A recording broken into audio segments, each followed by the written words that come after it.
Without you, I can't look. I'm so blind. I lost my heart. I lost my mind without you.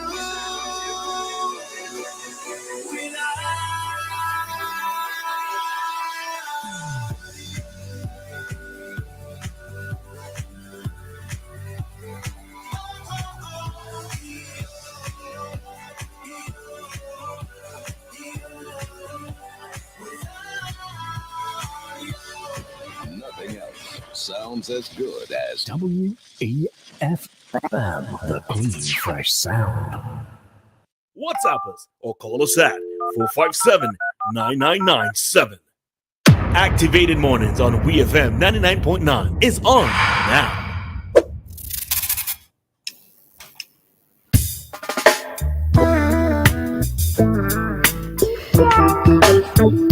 Alrighty, so we are back with you for another commentary segment here on today's Activated Mornings program.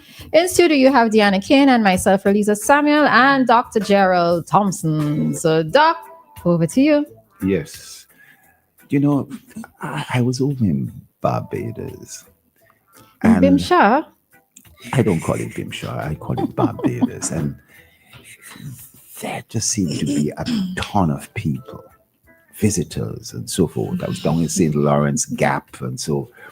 And I asked about it. Well, you know, Barbados must be doing quite well. It's recovered from its IMF stint. And so I said, no. What you're seeing in St. Lawrence is a significant drop over the years, over the last few years. And that they've observed a trend where the high spending visitors of the past are no longer coming in the droves they used to have. They're having persons come in who basically are budget spenders. They are walking the street, they're buying a beer, they are staying in relatively inexpensive hotels and so forth, and there isn't that buzz. And it reflected to some degree that the region has developed a dependence on tourism. St. Vincent has been moving swiftly in that way, but there's a small manufacturing sector, predominantly maybe in Trinidad and now oil in Guyana. But there are only a few nations, maybe Jamaica to some degree, Dominica, St. Vincent, that still retains that agricultural sector, you know, but tourism really has dominated. And so I started getting into reflecting on the proposed travel bans on CBI nations, of which 5 OECS countries do produce golden passports. But they are also members of the OECS and members of the Eastern Caribbean Central Bank. So if travel bans really does go through, it may well affect our East Caribbean Central Bank, you know, and the currency that we have. So whereas St. Vincent doesn't participate in CBI program, and will never probably do that, you know, under this administration for sure, you will find that we're still going to be affected if there's a travel ban on these other islands. And it's been, but more so, this broad-based 10% tariffs, I'm sure you all have discussed it, you know, over there, because it's so big. You know, and what's happening from a global point of view, you know, it may not be a factor in terms of limiting exports because the region's export to the United States may not be that large. We are a net importer, but still, because a lot of goods we import pass through the United States, which will then attract that 10%, our goods, our food is likely to become that much more expensive. And then this thing about the US's kind of demand for global world domination. They already dominate. Almost every country, everybody in the world wants to go. I'm sure Dianna, maybe I was going to say Dianna, but I would say, you want to go to the United States, I'm sure. To be honest, it's not on the top of my list. I was say Dianna would say, absolutely not. I don't want to go. Right. You know? So I was going to pick Dianna first, and I said, no, Roleza is the type of person who may want to go. Dianna, culturally, a little bit more culturally oriented to her roots and so forth. Don't take that the wrong way. She was staying in St. Vincent. But really and truly, the United States has lost that friendliness that it had for attracting people to now threats. And this is what somewhat bothers me. The travel ban, the elimination of U.S. aid, the forcible creation with that 10% tariff or other tariffs on higher food prices around the world. This is something that's a real problem. They're insistent that in order for people to trade with them, they must build factories in the United States. I wanted, for us to trade arrowroot to the United States, we have to build an arrowroot factory in the United States, or coffee, or cocoa, or tea. Those factories have to be built in the United States for them to trade with other countries in the world that produce coffee, cocoa, and tea, or many other commodities. It's important to reflect on this because it just isn't going to work. But more so, I landed back in St. Vincent. And I tell you, even after reflecting on all these things, I felt such a pride coming through our airport, and to know that we were able to construct this airport with very minimal debt. And there's not a lot of low interest rate grants and so forth. And then I passed the acute care hospital in its construction, and then realized that this is something I'd fought for many years. You know what I mean? And to know that it's also being constructed with low interest loans. And I came into Kingston and I saw this new port, and there'd been a big debate about the port, about some holes developing in the outer sector there, as a result of burial and so forth. And we're constructing that port with a $35 million grant, free grant from England. And with a low interest rate loan from CDB, 2.75%. 2.75%. You get a loan these days, it's 8, 9, 10, maybe more. You get a 10, 15, 12, 50%. You get a 2.75% with grace period and so forth. And then I look back at the old Kingstown port and recall that our own cruise ship berth was built in the 90s with not enough foresight that we're going to have bigger cruise ships. So big cruise ships can't land and dock at our cruise ship.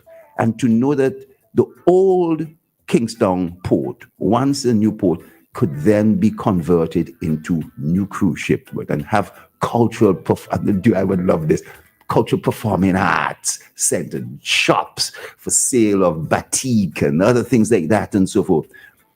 And so I came to the conclusion, how are we now contemplating the sale of our hospital, the new hospital, the sale of the port? What do you mean the sale of? Well, this is the whole Who's thing. contemplating this? I guess he's talking about the CBI. It is being proposed that, and I must say, Sinclair Leacock, I don't want to mention his name. He's proposing that the new acute referral hospital, we sell it. As in to privatize it? Privatize it. And that the port, because of the size of the loan, $179 million, that we sell it. Our airport, that these things we sell. And I was wondering to myself, if it is that with the thought that CBI may not be something of the future. And let me finish this. And that the financing of development could come from CBI, that the new thinking may be to sell assets. But these assets are assets that have not necessarily cost us debt, ravishing monies and so, but have come from grants, have come from very, very low concessionary interest loans. The port itself, a part of that loan has come from Taiwan. The hospital is being built with a loan from Taiwan. And so in Africa, in a lot of African countries, and so ports have been sold off to mainland China, right? I don't know if you know this. So I reflected on this, that at a time where one big country is talking about some aspect of greater global domination and tariffs and that sort of thing, we have to tighten up. We have to have some foresight. We have to really think about what we're doing, and that our thinking shouldn't be further liquidation and sale of our most important assets, an airport, a hospital, and a port. I think that this is something, and I'm surprised really to look at your face that you're not aware. Yeah, no, I am not aware of it, and I'm trying to figure out in what context did Mr. Leacock say to sell or privatize, because you know that some persons are of the opinion that organizations and entities run a lot better, more efficiently, and are more profitable when they are privatized as opposed to when they're in government hands. Mm-hmm. So was it in that context he meant? Because I haven't heard it myself. I'll tell you something. In terms of healthcare, hospitals certainly can be run better. But what they have to do to run better, they have to make sure people who really need the service because they're poor and can't pay are not treated. And that only, and certainly the term acute referral hospital is one in which not only will things be referred to from the other hospitals in St. Vincent, Chateaubriand, Mespo, and so forth in the polyclinic, but also referrals from other nations in the OECS because of the nature of what is going to be built at Arnersville, so that revenues like to be generated from that mean. But what I'm getting at is that there's certain sectors, right, like your port. I don't believe that. I think what he's saying is that the size of the loan, even though it's a concessionary loan and grant, you should sell that off to liquidate the debt. So that if you have an interest rate. But suppose let's say if it's sold to a Vincentian, national, etc. Would you have an issue with it? I put this way, if it's sold to a Vincentian national or Vincentian nationals, but I think what he's saying is that there's no way in which the port that makes a certain amount of money each year can service the loan, he's saying. But if that is the case, you're telling me a private sector entity will be able to do it by different private sector means. What are your thoughts on Holiday Inn being sold? On Holiday Inn, well, we would have constructed the airport at Canawan. Yes, Anne? We constructed that. We're gonna construct the hotel St. Vincent is at Mount Wynn, but it's going to be run and operated by some other entity. You know what I'm saying? So the reason why I asked it is because if I'm remembering correctly, I'm sure that I heard Camilo Gonçalves mention that if somebody wants to buy the Holiday Inn and run it, then he's all for it. So is it a case where you're not keen on things being sold, or is it who they're being sold to or the reason why they're being sold? Well, I think it's a combination. Number one, I wouldn't like, since we are an entity that is linked to the government of Taiwan, I wouldn't like the trend that's taking place in Africa and Bangladesh and so, where airports are sold to mainland China. And you saw Marco Rubio coming through the region. He's upset that a number of countries are strongly linked to mainland China. That was fascinating to me because, St. Vincent and a number of other countries, St. Lucia and so forth, are linked more to Taiwan, and he's worried about China's domination of the Panama Canal and so forth. He wants to see it. So that they don't necessarily want to see ports. But I'm not saying to capitulate to the US in any way. I am saying that when you have constructed something with very low interest rate loans and grants, you basically have an asset there that, if run well, and one of the great things about the port is that they put in all these electronic things to offload things very quickly, so that the efficiency of the port is going to be so great. So instead of a boat staying out there for 2-3 days to be offloaded, it's be offloaded very quickly. So I was very surprised when the thought of selling some of these major assets, like a hospital, like our main hospital, right? I don't really think that is such a all right. Well, I suppose because I need to know why it is that he said it, whether or not to agree or not agree.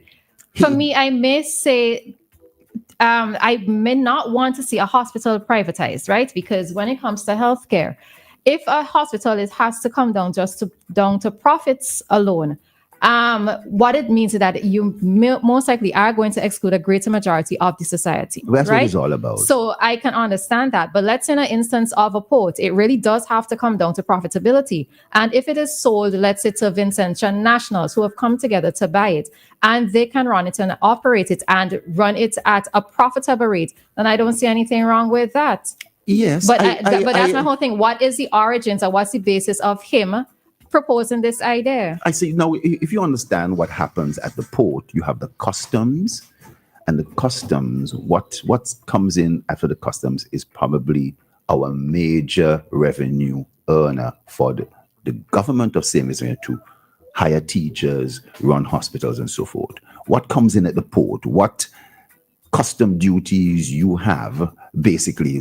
If you privatize that and you get some change up front, and therefore you then have to in other words, you're not only selling the port, but you're selling the customs. Now, if you're selling the port for the port authority to move containers and so forth, I mean, that may be profitable, but that's still an additional cost in terms of operation that will have to be passed on to individuals in terms of the goods and the cost of goods and so forth. That's done by the port authority. So to privatize the port authority and to privatize the customs, you know what I mean? Those are the only two means. It's to privatize it in that sense because government revenue would still remain the same. Well, no, isn't it just about the administration or just regular functioning of it? Well, listen, the regular function is either the port or the customs. There isn't another entity that could fit in there, unless you could tell me a third entity that is making money from the port, a private sector.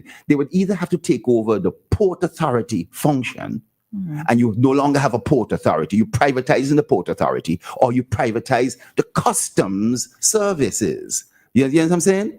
Those are the only two services there at the port. I don't know if you know of any others. You know what I mean?